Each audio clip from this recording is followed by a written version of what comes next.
Welcome to another episode of Through the Web, where we talk all things tech, business, and internet. And my name is Dagogo. And I'm Tawsif. And we have a packed show for you today. I think we do. We'll find out. I mean, we're still fresh from what happened at the WWDC last week. Mm-hmm. I mean, it's given us some time to kind of sink in all the updates. Mm-hmm. The first 24 hours we went in with doing an emergency episode. So those of you who have watched it, thank you for I guess, taking the time out of your day to to catch us amongst everyone else. Pretty much, we're talking about the Vision Pro of all things. But now that I guess the dust settled a little bit, do you still feel as, I guess, enthusiastic about the product? Yeah, I think I do. For me, it's just that next step of AR, what AR and VR could be. And I know for me, I've been playing around with VR since like 2015 or even before that, because two of my best friends actually, at the time, just when we graduated from uni, they actually started a VR company, like a gaming company. So I was working in their office quite a bit when the fledgling ColdFusion was getting started. And so my friends always used to show me these applications that was coming out in VR. And from that time, I knew that VR had a lot of potential, but it was always this far off future technology. And there was always just little things that were wrong with it. It would make you sick. The resolution wasn't that great. And I have a PSVR now, PSVR 2 now, and that's a lot better than it was, but there's still some things where the controllers are finicky and you just wish that it would be better.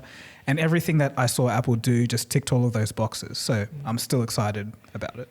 Long story short. I think everything that has to be said has been kind of said in a lot of ways. I mean, if people have been catching up on the news, you probably would have seen it covered in all different angles pretty much. I mean, you even made a video about it as well. But I think one question that some people have been kind of asking, and I haven't really heard a definitive answer to it, is that will headsets like these eventually replace phones? Mm-hmm. Is that a possibility, do you think, maybe 3 to 5 years down the line? Well, I guess we have to look at it in two parts. In its current state, I don't think so. The only way I can see it replacing phones is if it's more convenient. Because phones are the most convenient thing we have right now. So literally it would have to be like the glasses you're wearing now, essentially. That light, that thin, and that's impossible with today's technology. So I don't see it replacing phones. In my video at the end, I said that it is going to be the successor to the iPhone, but in spirit only, because it's a new way of interacting with a computer, but it's not going to be nowhere near as possible. Even the subsequent cheaper versions down the line are going to be nowhere near as popular as the iPhone was. So that's just my view. I don't know. What do you think? I think in its current state, yes, you're right. I don't think it will replace phones. But I think it could open up new doors to thinner and smaller ways of communicating. Obviously, Elon Musk has taken that step with Neuralink in terms of really taking it to the extreme point. But I think if something can exist between the headset and I guess Neuralink, I know that's one extreme of the spectrum, but I think something along those lines could potentially help in terms of replacing phones, because I think a lot of the reaction that I've been seeing with people as well, that those who like it, they like the thought of using it indoors. But walking around in public or just outside on the park or something like that is not something you, at least in this current version, people won't be doing it as much. So yeah, I think it'll take something else to come along to I guess evolve from its current state to be replacing phones altogether. Yeah, I agree with that. But I think it's got all the tech and requirements for it to be able to do so, because essentially you can FaceTime, text, do work, entertainment, everything's just there. Yeah, but it's too heavy and the battery life is too small. So, and that's another thing, the battery life, right? I think 2 hours, at least its current state, I don't know. And that kind of surprised me in a way, because obviously they're using an M2 processor, and I'm sure the R1 is efficient as well. But Apple's so, I guess, like tunnel visioned on efficiency of their chips. So to have something that has 2 hour battery life, those chips must be working really hard, really, really hard. So, I thought that was just interesting. Right. Well, look, we'll cover some stories from over the week. And one thing I want to touch on is the story of Binance. I don't know if you've been keeping... I got some emails from Binance saying that, like, I think I must have signed up for a while ago. I've never transacted on it, but that they were stopping Australian currency conversions and then they restarted it. So something's going on. I don't know what. Yeah, well, so for those who don't know, the SEC, the Securities and Exchange Commission, was officially accusing Binance earlier last week. And for those who don't know, Binance is the largest cryptocurrency exchange by volume. And they're accusing Binance of breaking US securities rules. What this basically means that it's going in hard on cryptocurrency companies, especially something as big as Binance, right? I think they were definitely one of the bigger names during the whole crypto boom over the last few years. And for them to now go after them one by one just seems like they're really taking this seriously. And pretty much 24 hours after that they started officially accusing Binance, they were trying to freeze the assets of Binance. So basically they put an emergency motion for a temporary restraining order filed last Tuesday, saying that it has made this decision to ensure the safety of customer assets. So freezing assets, it's a pretty serious thing for any company. And for SEC to do so, pretty much, I don't know if it's just another nail in the coffin for crypto. We'll have to see over the next few weeks how it pans out. Yeah. I'd say on the one hand of the whole spectrum, you have the government who loves, they love and hate crypto. They love crypto for themselves. Like they'll love a government-run cryptocurrency that a lot of governments around the world are trying it. But on the other hand, you have, I guess, the cryptocurrency companies where some are good and some are not so good, like FTX. So I guess governments are really trying to either do things right for the people, that's one way of looking at it, or you could say that they're trying to destroy competition for a future currency, which is another way of looking at it. So which one it is, I'm not sure. Yeah, and I guess for them to also be doing it one after the other, because it's not just Binance, they also looked at a few other different companies over the last few months. Again, just, I don't know, tells me that they're really trying to get this ball rolling in terms of regulating cryptocurrencies, right? Or just the whole market in general. A little too late, you reckon? Because people who would have lost money already did. You've seen the rise of all the scams. And now it's like pretty much, the ones who are holding on or holding are probably the more serious ones, because the ones who've lost money have already lost money. Right.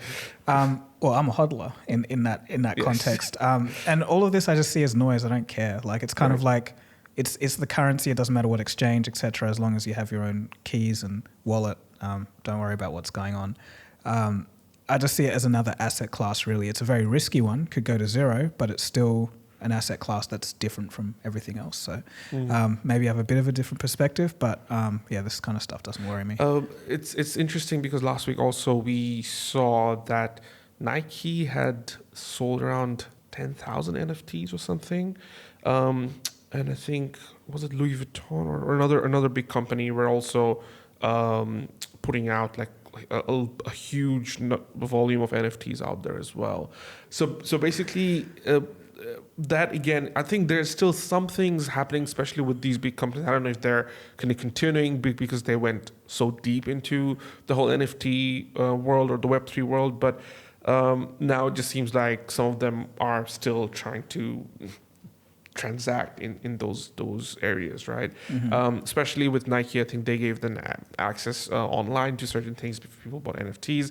And even though the whole VR headset by Apple, it's not geared towards the metaverse at all, and you couldn't see any trace of that either. I think with what the developers come up with over the next 6 months could potentially change some of that because we don't know what we don't know kind of situation, right? It's possible, but 6 months is a bit soon. I think that the headset wouldn't even be out then. It starts launching, Jan? We're in June already. In Jan? So, that's when it launched. Well, I mean early 2024. Okay, well, anyway, it will be release day and user base probably wouldn't be there. Like, I don't know. Like, it'll be interesting to see the sales numbers of the headset when it comes out. But to say that the metaverse may be forced into existence by it. I don't know if that's the first thing on everyone's mind. It could just be some indie company somewhere makes this crazy Unity engine-based game that people just love to be in. That could be it. That's what I mean. I don't think there's going to be something by Meta or Apple or something officially, but because it's going to be open source in some ways, or I guess it'll allow for developers to build stuff on for the headsets, right? So and again, this is a market that's full of enthusiasts. So we have to keep that in mind, that if anybody who would buy it are people who are metaverse freaks, right? So if you can build something that's stable, that's keeping the promises that they had before all this proof of concept, then I think there could potentially be something for that world. I don't know how it look, but just an inkling, I think. Yeah, no, maybe you're right. Maybe it's the early stages of something, like like those early iPhone apps when they first were like hits because everyone was obsessed with the touchscreen. Maybe it's the same kind of thing, but more established and better. I don't know, like I think just the whole metaverse thing, I even saw a report last week that the metaverse engineers weren't keen, like they're almost like giving up on it. They weren't keen to work on it. So that's, I guess, the Meta Facebook side. But yeah, independent company doing it, maybe that could happen. Especially with AI, the devs will probably have a lot of resources in their hand. I actually saw two articles. One was about someone integrating ChatGPT into Minecraft, and another one was into another popular game. I can't remember, but yeah, people were just saying it changed the whole experience. I think the second one was Elder Scrolls. What's that medieval one that a lot of people talk about? How the AI, the NPCs are really crappy. Is it the arrow to the knee thing? Yes. Oh, fuck. I forgot the name of it. Yeah, arrow to Skyrim? Skyrim, yeah. So someone modded ChatGPT into Skyrim, and they said it completely changed the experience. So, I think metaverse, AI, VR, Apple headsets, and ChatGPT together are going to be a good combination. Yeah, I mean, again, with all the speculations, it'll be interesting to see how Apple keeps up the hype for it for the next 8 months or so, because obviously there's going to be some pre-orders, but then you don't want no noise for like 8 months. So I think they'll also be releasing a lot of things that they probably have up their sleeves over the next few months to keep that hype train going. So it'll be interesting to see what even Apple comes up with in terms of custom apps in those areas. So one other thing that happened almost kind of under the radar is Linda Yaccarino becoming the new boss officially for Twitter. Obviously, earlier in May, I think Elon Musk had announced that Linda will take over. I think it was on the 12th of May, but it took almost like 6 weeks for her to have an official start. So for those who don't know, she was previously the head of advertising at NBC Universal, and joined days after Twitter lost its second head of trust and safety. It's interesting because she's coming at a time when Twitter's advertising's down by around 59% compared to last year. So from year-to-year comparison, that is actually quite a big number. It's a report that's obtained by the New York Times. For her now to come in and take over this ship and hopefully steady it in some ways will probably be the biggest challenge, right? Because even though I think Elon Musk recently tweeted saying that advertisers are back, everything's going well as usual, but the numbers say otherwise. Now, whether it's because of the whole changeover, whether it's because of the economy, of the recession, that's something we'll have to kind of go into. But just looking at numbers on the surface, it's going to be a very, very difficult new few weeks, I guess, for Linda. I also saw a report that according to some valuations that Twitter's worth about half of that $44 billion that Musk paid for it. So I think investors aren't too happy with Musk's shenanigans that's been going on. Obviously that Ron DeSantis phone call. Yeah, that was kind of a nice little summary of how Twitter's going at the moment. There's been some good things. As I keep saying, the community notes are amazing for like stopping misinformation pretty quickly, maybe not fast enough sometimes. But I feel that, Twitter's just it's a bit of a beast that's kind of a bit out of control in some areas. Like some of the content that comes on is just not well moderated. And we talked about it in detail as well. And I think with the blue check mark as well, and the gap between credible news source and whatnot. But in any case, it's going to be one hell of a task for Linda and a new role to settle into, for sure.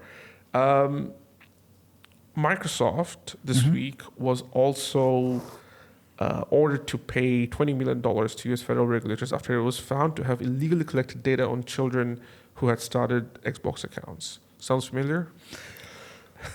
Because this is very much like the story that happened from last week with the week before about Amazon over its Echo devices. So again, yet another company, big corporation. I thought I'd just put it out there. It's nothing really to add because we've kind of talked about. Yeah, but I think a lot of this comes from the copper rules that were put in place a little while ago. The reason I remember that clearly is because I was at a YouTube conference just maybe weeks after that was announced, and YouTube was one of the biggest companies hit by it because those new copper rules meant that you couldn't collect any information on children, so the not safe for kids and safe for kids ranking came up, and a lot of people at this conference were like children's educational content makers, and in a second their career was over. It was just done. Like there's nothing they could do. So I think it's just kind of going up the chain and kind of tying up those loose ends of what happened in the past and making companies pay for them. But then again, $10 million for Microsoft isn't. $20 million for Microsoft isn't a lot. Yeah, I mean, that's what it's like change. Yeah, probably like 2 days earnings or something. A few hours just for upgrading their GPT-4. I actually have another news from Microsoft's perspective. But before we get into that, what are your thoughts on artificial meat, like lab-grown? I'm actually quite neutral. I haven't looked into it enough. Like when it was first getting started, like in 2017, etc., or 2018, I was like, oh, this is cool, but I don't know if I'd eat it. That's about as far as it went. But apparently some of those companies are failing now or something. Yeah, so one news that came out this last week was that researchers at UC Davis made a discovery saying, and it's still yet to be peer reviewed, but the paper detailed that they found that the meat alternative's environmental impact appears to be orders of magnitude higher than retail beef you can get at the grocery store. And itself already a very environmentally damaging was the whole idea, but at least on the current production methods, that's the case. If confirmed, the research could be very much damning for the lab-grown meat industry because it's long seen as a greener alternative to meat products that are involved in slaughter of animals, and also the idea of growing animals for produce. So it seems like again, this is yet to be peer reviewed, but overall, if that is the case, it does seem like, because it hasn't really taken off as much as you would have I guess expected, and I think I was listening to another podcast where they're talking about how to bring down the cost per gram of protein for these meat, right? And essentially, if it can get to something that's reasonably cheaper, also tastes not even the same but better, only then will people be willing to make that switch. Okay. So the one question I have about this, I don't know if it's in the report or the news article or whatever, is how is it worse? How is the production methods worse for the environment than raising cattle, etc.? So I think it probably takes up a lot more resources. Again, I have to read the actual report, but essentially it just comes down to that, right? Like trying to create, again, that rate of cost per protein, and also I guess in this case they'll probably have that environmental cost per gram of protein. So like what, these. Like energy into the machinery, water usage, etc. Likely, yes. Okay. That's because the lab-grown meat thing, that was like the selling point. That two things, like it didn't hurt animals, and two, well, I guess kind of, and two, that it was safer for the environment. So that's like a major, yeah. Did you try any of them? I haven't tried any. Have you? I don't know if it's lab grown, but what's the more popular one? Was it Beyond? Beyond Meat is the most popular. Is that lab grown?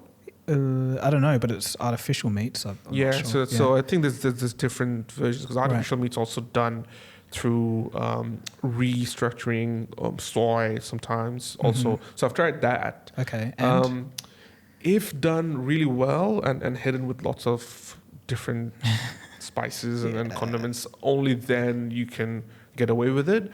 But there's still this plasticky aftertaste for some of them that I've tried. The burgers, sometimes you can't tell, but again, it's just layered between probably cheese and sauce and all that kind of stuff. Only then you're probably like, oh, okay, it's okay. But again, it's not. I don't think it's lab grown because that would be, I think, a different version of it. But if it got to a point where it is cheaper, it tastes better, would you make the switch? Is the nutritional value the same? Yeah. It is? Yeah. If that's the case, then yeah. Well, I wouldn't consciously do it, but if it tastes better, that's pretty good. So if it tastes better, if it's cheaper, and if it's got the same nutritional... Yeah, like that's all the boxes. So I think why not? What about you?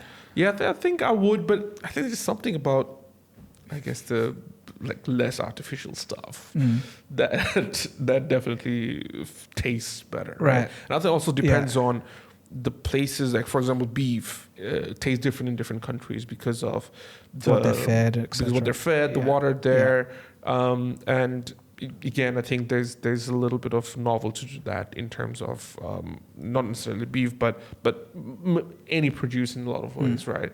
So yeah, I think I'd probably make the switch, but not 100%. I'd still like to try every now and then. Maybe I get what you mean. Speaking of processed food, this was actually just an article I read like today.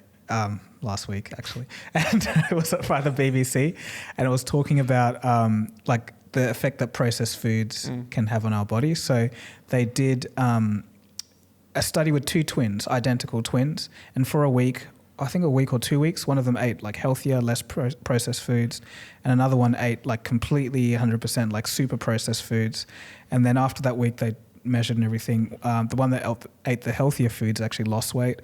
The one that ate the processed foods actually gained weight, and the biomarkers were completely like off. So like the one that ate the processed foods ended up having like slightly higher blood pressure and all these other markers, and that was just after like a week or two. Wow. So basically the study was like, guys, you got to stop this. But everyone knows it's like you can't just eat processed foods, but just how bad it is for you. Like I think a lot of people don't realize because they use like certain kinds of elements that are edible, but they used to kind of like glue the food together and preserve it well. But it's just, what that does to your body isn't the greatest. So have you seen Super Size Me? Yeah. Yeah. Well, did you see it at schoschool? I saw it around that time. Yeah. So I don't know if I saw it at school, but it was when it was first came out, and it was shocking.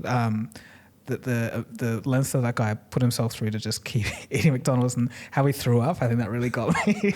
But it was just because I do have a phobia of that. Yeah. But I think it just highlights what they put in that food, and it's kind of like not for regular consumption. But I never really was a fast food person 100%. So maybe that's why. Now that I'm thinking about it, I was like, but anyway, why do you? No, just reminded me of the story that you just came up with. That just what reminded me of. And, it's also interesting because you see something like Super Size Me, and then a few weeks later you see a random Lad Bible article that says, "Oh, this man has been eating Big Macs for 25 years. He's completely fine." Right. Yeah. So it's like there's a guy that's been eating mac and cheese for like 30 years, and there's so many people like that. Yeah. There's like have no issues at all. Like you see, I don't know if it's literally if it's like life and death, just a random. It's just full of randomness because if you look at people who smoke like 10 packs of cigarettes a day or something, and they have no issue. I saw this little video of this woman who lived to like 86 or something like that, or she was still alive. Oh, was it? or was it 96? Like really old. And they were asking her like, oh, what's the secret to life and everything? She's like, I drink Dr. Pepper every single day. And they're like, oh, that's not good for you. And then she's like, well, I had 2 doctors. He told me it wasn't good for me, but they're both dead now. I was like, what? So yeah, it's kind of like maybe it's just super genetics or something that keeps these people alive. I think you're right, because obviously these are outliers, right? Because I think if everyone did that, I think it would have definitely much more. I mean, it's already an epidemic in some ways, but we'd probably have on the Dr. Pepper epidemic. That would be quite something. Yeah. Now, one other news that's been coming out is about the UFOs. They're back, are they? Apparently, a whistleblower, former intelligence official, said the government had possession of intact and partially intact alien vehicles. This official, David Grush, who led analysis of unexplained anomalous phenomena within a U.S. Department of Defense agency, has alleged that the U.S. has crafts of non-human origin. Now, obviously, these are just allegations. I think the government came out and said that because they did say there was UFO sightings that they confirmed, that they aren't sure where they're from. I think that part's legit.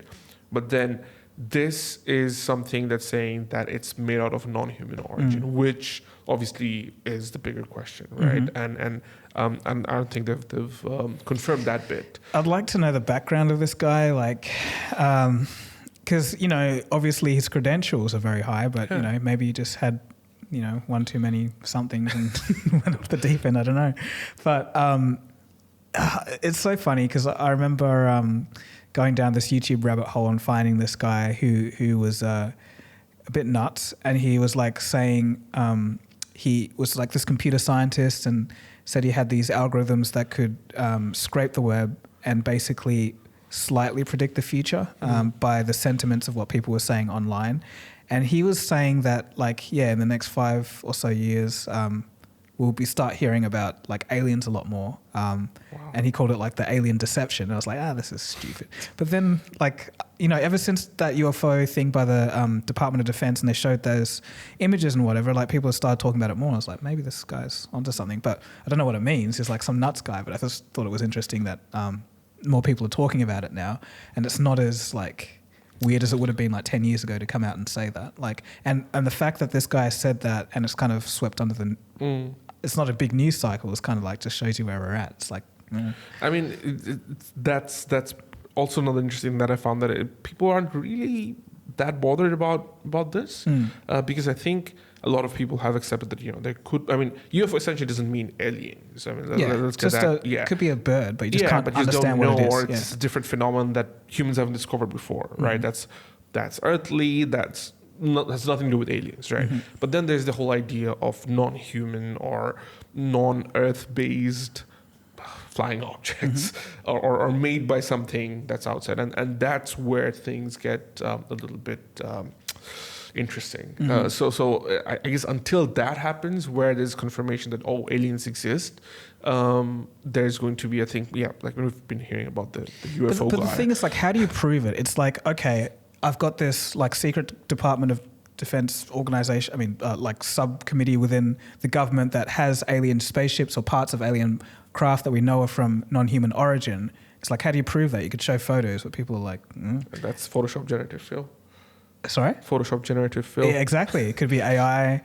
You could test it, show everything, but people just wouldn't, like, it's like, it's got like lots of exotic materials, and people are like, I saw this video of this guy who's trying to debunk theories about the ISS being underwater.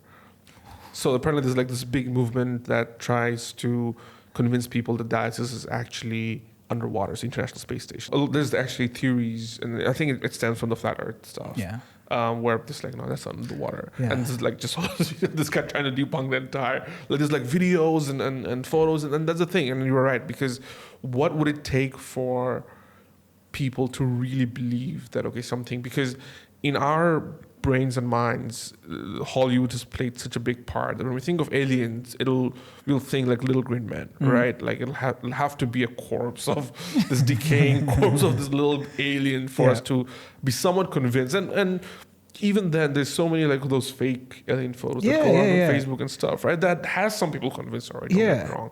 But then for the general consensus, or for most people to really believe, what would it take? I don't know. It's like you could have like a live TV broadcast, and then like there's an alien thing that comes on, and people are like, "Oh, that's just CGI." Like there's not really, I don't know. Have you seen Don't Look Up?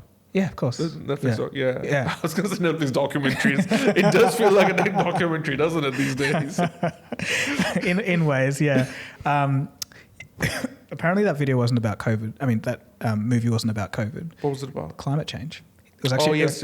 I think we talked about it. It was made before COVID. So we talked about it. But anyway, so this alien thing, I think it's impossible. It's like the whole post-truth world has kind of taken over. It's like, unless something is in front of you directly, not in a VR headset, but you're seeing it with your own two eyeballs, like it's hard to verify, you know? Yeah, and even then it's not enough. You'll have to inspect it, examine it, and then you'll be like, oh, okay, my hands just touched this green band and it's now starting to decay. It's like toxic stuff just coming out of my hand. Oh, I've lost a hand. Okay, and then now it's an alien. Yes. Do you know about the Fermi paradox? Yeah. Yes, for those who don't know, it's this idea, or like it is an idea that the discrepancy between the lack of conclusive evidence of aliens or extraterrestrial life and the high priori likelihood of its existence. So both are almost equally likely that it does and it doesn't, and just the arguments on both sides are just as convincing. So the idea that it does exist versus it doesn't is... I did watch this video that apparently that general idea of the Fermi paradox is actually wrong. It's not what the initial guy said. Apparently it's by someone else. It shouldn't be... Yeah, like the Fermi's the physicist or someone?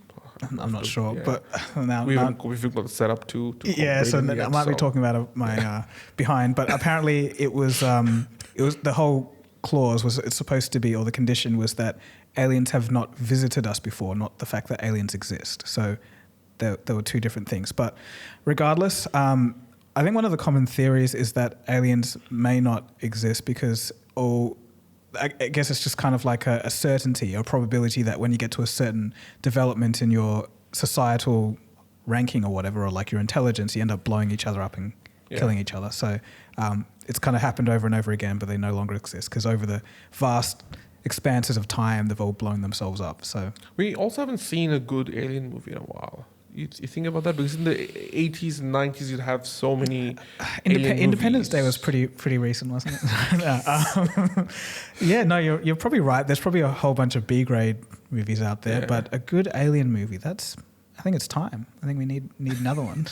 Maybe the next one will be done by AI that we talked about. So please. Just type up. Sticking with things flying... This is a weird episode. Go on. Sticking with things flying in the sky. So, have you heard the story of this AI drone apparently killing its operator? Yes, and I've heard the both sides of the truth and the non-truth. Yeah. Yeah. So for those who are unaware, last week there was a story about this colonel from the Air Force in the USA, Department of Air Force. He basically described a simulated test in which a drone powered by AI was advised to destroy an enemy's air defense system. And ultimately, it attacked anyone who interfered with that order. The system started realizing that while they didn't identify the threat, at times the human operator would tell it not to kill that threat, but it got points by killing that threat. So what did it do? It ended up killing the operator. It killed the operator because the person was keeping it from accomplishing its objective. That's what he said in a blog post that he released. He said that they haven't trained the system to not kill the operator. That's bad. But instead, it started destroying the communications tower that the operator uses to communicate with the drone from trying to stop it from killing the target. No real person was harmed. It was all a simulation. And this story leaked out, or not leaked, but more like the story got a lot of legs, and it turned into AI drone kills human operator. And obviously you have those crazy TikToks that just cover the story.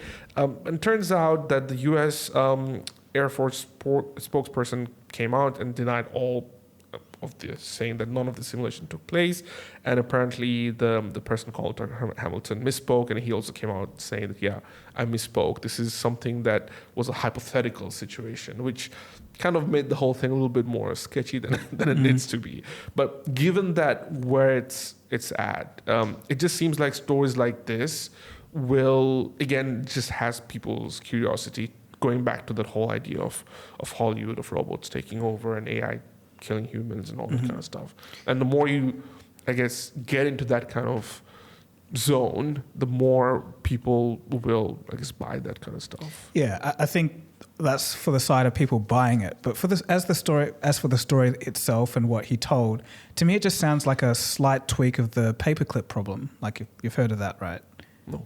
So it's where you have an AI system and you tell it, oh, please make as many paper clips as you can for me. So the AI goes and makes some paper clips, and then it uses all the metal and runs out.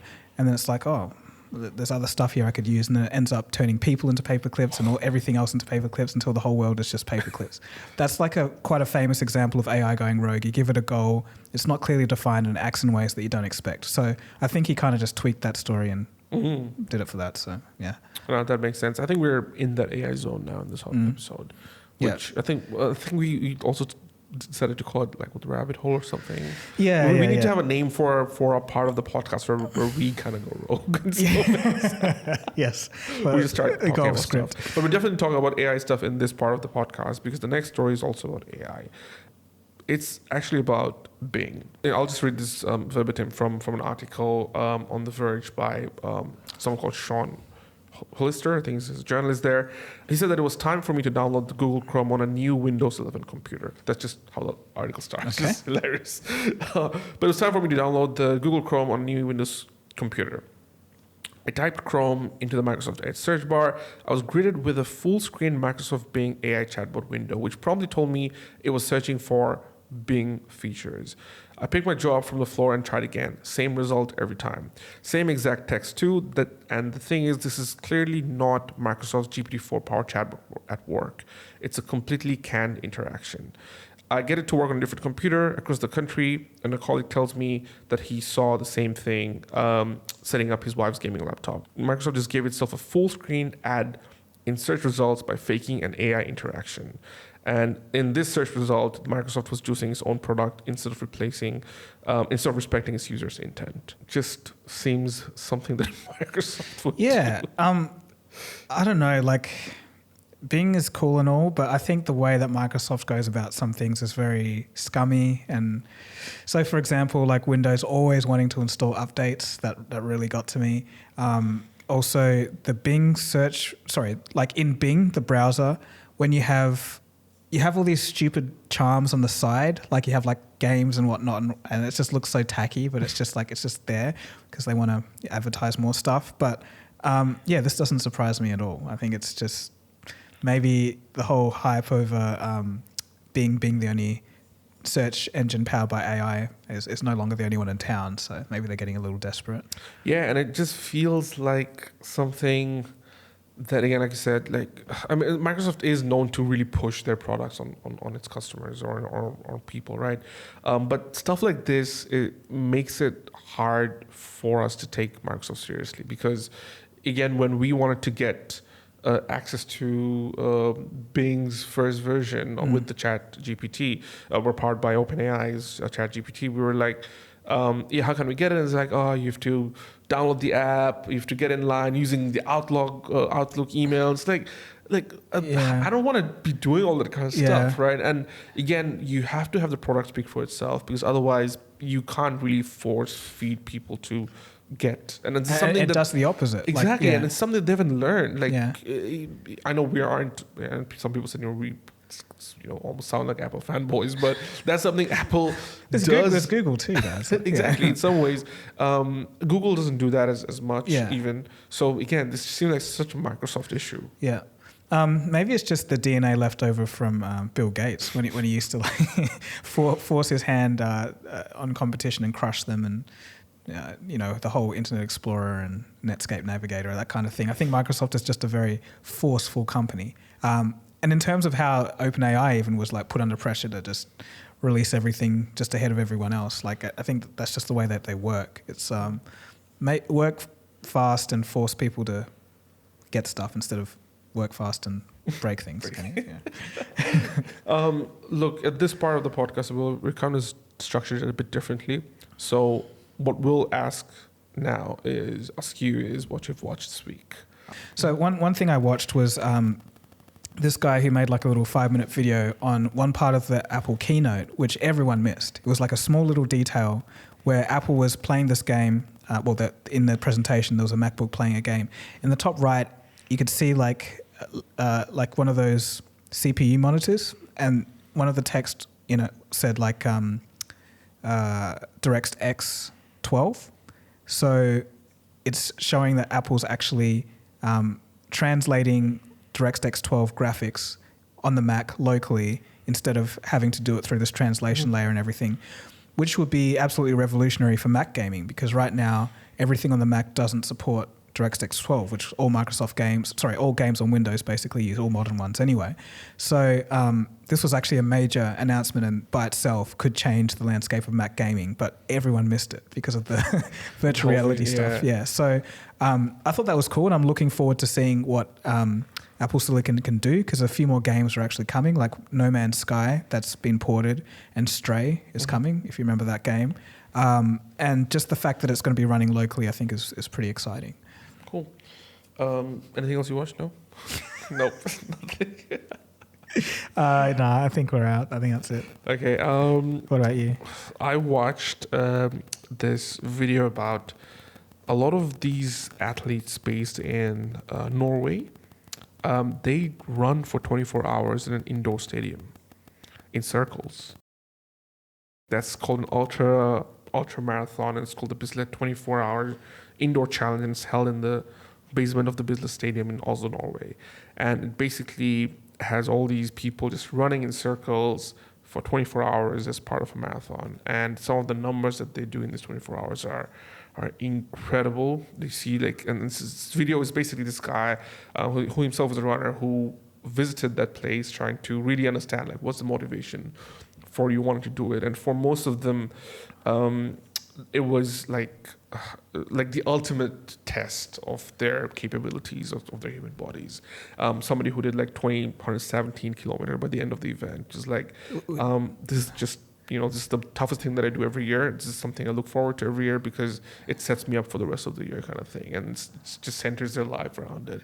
The video also kind of showed how some of these athletes were just couldn't do it because some people, overestimated how far they could go. And then this guy who's done it a few times, he comes back every year. It's just insane just to think what some of these they should people study him. 24, so you're not, there's no tricks, 24 hours constantly running? No, just 24 hours constant running, yeah. And obviously they probably have energy gels that they have while they're running, but so non-stop, they can't even stop for a drink of water, or usually, obviously you can't just walk in some space, but you have to keep kind of going in that indoor stadium as well. And so it's basically cement, and it's not even you're looking at nice places and stuff. It's just an indoor stadium, just this whole big circle, and people just keep running and running and running. Wow. And the video explores basically, goes to some of these athletes essentially, and just asks them what motivates you to do that. And it all kind of boils down to just them really pushing their body to the limits, and I guess learning something about themselves in the process. So yeah, that was something that I watched and was like, wow, I mean, that's incredible if you think about it. And to me that is a testament to what humans are capable of in terms of, obviously, there's a lot of other ways to look at it. For example, I saw this picture of a lot of dead bodies on Mount Everest, people who tried reaching the summit but couldn't, and somebody's all of these people were motivated once, take a seat or something like that, in a demotivating kind of joke. Someone said that? yeah, like a meme kind of thing. Like all these people were motivated at one point, so maybe relax a little. Okay. You know, like those kind of dark memes kind of thing, right? And that's another way of looking at it, because we are only looking at the survivors and survivor bias in some ways, right? But then those who do, that whole idea of reinventing themselves and just humans with their curiosity, and especially their capabilities with their bodies, with their minds, I think just incredible. I think this is one of those things. Yeah, I never heard of that, and that's actually quite fascinating. I'll link in the description. I'll send it to you as well. Yeah, I didn't think that was humanly possible, but well, there you go. There you go. Yeah. So yeah, that whole story of human grit and integrity, ingenuity, whatever, reminds me of the 4-minute mile thing, right? So for all of human recorded history and the whole of recorded Olympic events and all of this, it was thought that the 4-minute mile was impossible. And then in 1954, there was this guy, I can't remember his name, that managed to do it. Right. And then suddenly after that, every year, someone managed to do that as well. So I think the mental aspect of it is something that's quite fascinating as well. Yeah, it breaks barriers as well. So Sorry? It breaks barriers as well, like for a lot of humans thinking that, that's my limit, like that's what's possible, and then somebody comes and breaks it kind of thing. So yeah, definitely. All right. Well, I think that's the end of today's episode. Thanks for watching and thanks for listening. Stay away from aliens, and we'll see you again next time. Cheers.